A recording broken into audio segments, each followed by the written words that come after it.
ரீசெண்டாக சோஷியல் மீடியாவில் பெரிய கான்ட்ரவர்சியை ஏற்படுத்தின ஒரு வீடியோ அண்ணன் ரோபோ சங்கர் மறைவில் அவங்க ஒய்ஃப் பிரியங்கா டான்ஸ் ஆடினது. பல பேருக்கு இந்த வீடியோ பெரிய ஷாக்கை கொடுத்துருக்கு. ரொம்ப பேர் டிஸ்கஸ்டிங்காக இப்படி ஒரு கணவனோட இறப்புல மனைவி டான்ஸ் ஆடலாமா அப்படிங்கிற கேள்வி எழுப்பியிருக்கிறாங்க. இன்னும் சில பேர் இதெல்லாம் தப்புங்க, நம்ம கலாச்சாரத்திலே இப்படி ஒரு நடைமுறையே கிடையாது அப்படின்னு சொல்லியிருக்கிறாங்க. இன்னும் சில பேர் ஒவ்வொருத்தருக்கும் அவங்களோட சோகத்தை வெளிக்காட்ட ஒவ்வொரு வழி இருக்கும், அதுல இது ஒரு வழி, அவங்க டான்ஸ் ஆடுறதுல உங்களுக்கு என்னங்க பிரச்சனை அப்படின்னு சொல்லி ஒரு தரப்பு கேட்கறாங்க. அப்ப இவ்வளவு பெரிய விவாதத்தை கிளப்பி இருக்கக்கூடிய ஃபியூனரல்ல, கணவனின் ஃபியூனரல்ல மனைவி ஆடுன இந்த விஷயம் தப்பா சரியா? வாங்க தெரிஞ்சுக்கலாம். உலகத்துல இருக்க பல நாகரிகங்கள்ல ரொம்ப முன்னோடியா இருக்கக்கூடிய ஒரு நாகரிகம் எகிப்து நாகரிகம், த ஈஜிப்தியன் சிவிலைசேஷன். அந்த சிவிலைசேஷன்ல இருக்கிறவங்க நிறைய பேர் ஆஃப்டர் லைஃப், அதாவது இறப்புக்கு அப்புறமா வாழ்க்கை நடக்கும் அப்படிங்கிறத நம்புறவங்க. நம்ம மம்மி படம் அப்படின்லாம் பார்த்துருக்கோம். அந்த ஃபியூனரல் நடக்கும்போது அங்க மியூ டான்சர்ஸ் அப்படின்னு ஒரு செட் ஆஃப் பீப்புளை அவங்க வச்சிருந்துருக்காங்க. ஆண்கள் பெண்கள் ரெண்டு சாராருமே அதுல இருந்திருக்கிறாங்க. ஆண்கள் டான்ஸ் ஆடுவாங்க, பெண்கள் தலையை விரிச்சுக்கிட்டு தங்களோட மார்பில் கையை வச்சு அடிச்சுக்கிட்டே ஓலமிட்டுக்கிட்டே அந்த ஃபியூனரல் அப்போ நடந்து வருவாங்க அப்படின்னு சொல்லி ஈஜிப்தியன் பிரமிட்ஸ்ல இன்னைக்கும் நம்மளால பிக்சர்ஸ் எல்லாம் பார்க்க முடியுது. இது என்னங்க ஈஜிப்ட்ல தானங்க நடக்குது, அது எத்தனையோ 1000 வருஷம் தான் நடந்தது, அதுக்கும் தமிழ்நாட்டுக்கு என்ன சம்பந்தம்னு நீங்க கேட்பீங்க.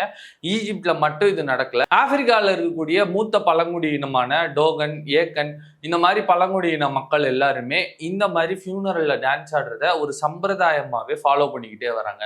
இதுல இன்னொரு குறிப்பிட்ட பழங்குடியின டான்ஸான ஈவ், அந்த குறிப்பிட்ட பழங்குடியினை சேர்ந்த மக்கள் ரொம்ப ஸ்ட்ராங்கான ஸ்டெப்ஸை உடம்ப வளைச்சு திருகி முன்னையும் பின்னையுமா வளைச்சு ஆடக்கூடிய அந்த ஒரு நடன நாட்டிய வகையை ஃபியூனரல் அப்ப தொடர்ந்து பல காலமா பயன்படுத்திக்கிட்டே இருக்கிறாங்க.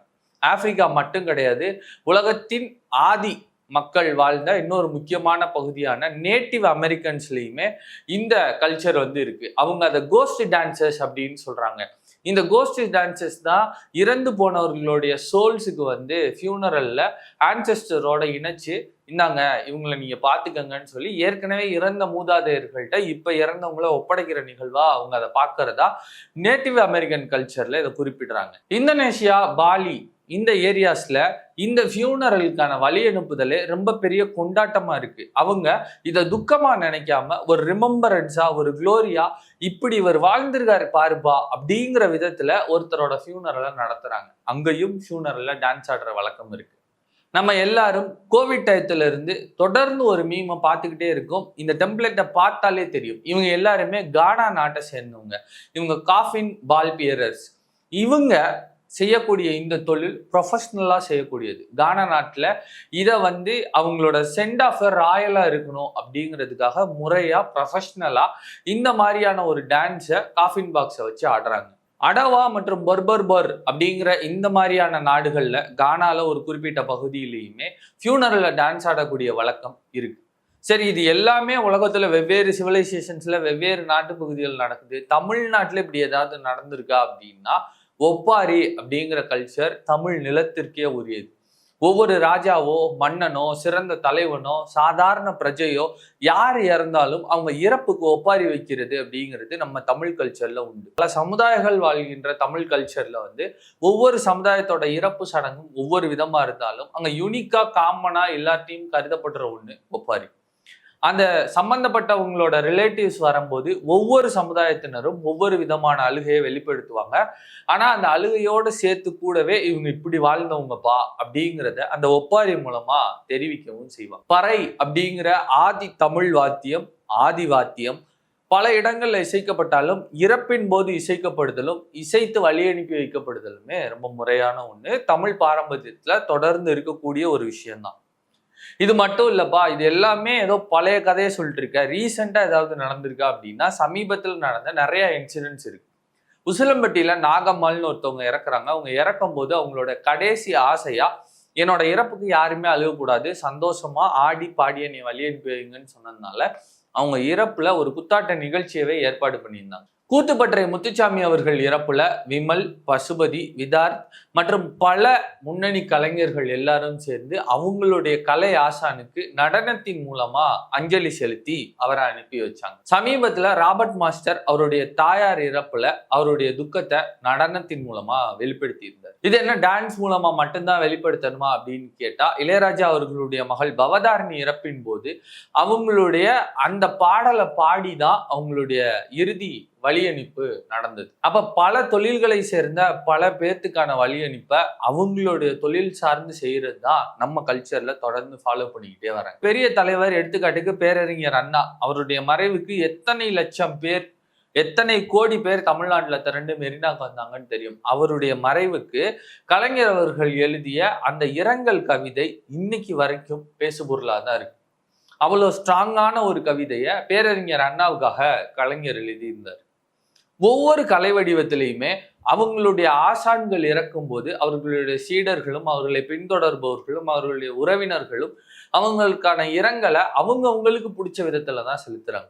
இதே ரோபோ சங்கருடைய இறப்புக்கு உடனடியாக கமல்ஹாசன் அவர்கள் ஒரு இரங்கல் கவிதையை எழுதியிருந்தாங்க. அந்த கவிதையும் விமர்சனத்துக்குள்ளாக்கப்பட்டது. யாரு எப்படி அழுகணும் அப்படிங்கிறத நாம எப்படி தீர்மானிக்க முடியும்? அது அவரவர்களுக்கான சுதந்திரம். கவிதை அவர் எழுதியிருக்காரு அப்படின்னா ரோபோ சங்கர் அவர்களுக்கு தான். அப்ப அவரை எவ்வளவு நெருக்கமா பார்த்திருக்காரு அப்படிங்கிறத அந்த இரங்கல் கவிதை மூலமா நம்ம புரிஞ்சுக்கணுமே ஒழிய, அவர் இப்படித்தான் அழுகணும், இத்தனை சொட்டு கண்ணீர் விட்டுத்தான் அழுகணும், ஒரு பொண்ணா இருக்கிறதுனால, ரோபோ சங்கரின் மனைவியா இருக்கிறதுனால அவங்க இப்படித்தான் அழுகணும் அப்படின்னு சொல்ற எந்த உரிமையும் நமக்கு கிடையவே கிடையாது.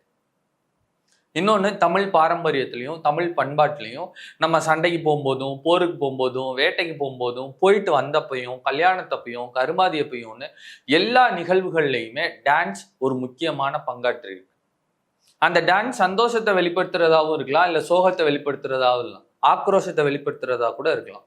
போருக்கு போயிட்டு வந்த அன்னைக்கு இரவு முழுக்க தூங்காம இருக்கணும், ரத்த வெறியோட இருக்கணும்னு சாட்டை எடுத்து அடிச்சுக்கிட்ட தமிழ் மரபுல இருந்து வந்த நம்ம ஒரு சாவுக்கு எப்படி அழுகணும் அப்படிங்கிறதெல்லாம் வரையறை பண்ணி, இத்தனை சென்டிமீட்டர் தான் அழுகணும், இத்தனை சென்டிமீட்டர் தான் நடக்கணும், இப்படித்தான் போகணும் அப்படின்னு சொல்றது எந்த வகையிலையும் ஏற்கவே முடியாது. அவருடைய கணவரை அவங்க எவ்வளவு நேசிச்சாங்க, அவங்க எவ்வளவு கொண்டாடினாங்க அப்படிங்கிறத அவங்களுடைய பாணியிலான வழியனுப்புதல்ல அவங்க செய்யறாங்க. அவங்க ஒரு ப்ரொஃபஷனல் டான்ஸரும் கூட. அவங்க கணவருக்கான வழி அனுப்புதல் அவங்க எப்படி செஞ்சா உங்களுக்கு என்ன பிரச்சனை? இந்த தமிழ்நாட்டில் மற்ற எந்த ஏரியால இருந்து இந்த குரல் வந்திருந்தா கூட இதை கன்சிடர் பண்ணியிருக்கலாம். அவங்களுக்கு தெரியாதுப்பா, அவங்க அறிவு கேட்டவங்கன்னு. தமிழ் சமுதாயத்துல இருந்து இப்படி ஒரு குரல் வர்றதை ஏத்துக்கவே முடியாது. ஏன்னா மூத்த முன்னோடி நாகரிகமா இருக்கக்கூடிய தமிழ் சமுதாயத்துல இயல், இசை, நாடகம் இது மூணும் சேர்ந்த ஒரே வடிவமா இருக்கக்கூடிய நடனம் நம்மளுடைய நாடி, நரம்பு, ரத்தம், சதை எல்லாத்துலயும் ஊறி போன ஒண்ணு. அதை இந்த இடத்துல இவ்வளவுதான் பயன்படுத்தணும், இங்க பயன்படுத்தக்கூடாது அப்படின்னு சொல்றதுக்கான அதிகாரம் நம்ம யாருக்குமே கிடையாதுன்னு நினைக்கிறேன்.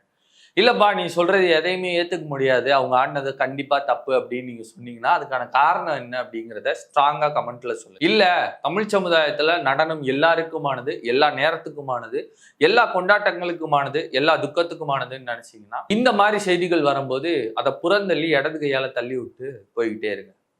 வாழ்க செந்தமிழ், வாழிய நற்றமிழர், வாழ்க பாரத மணித்திருநாடு.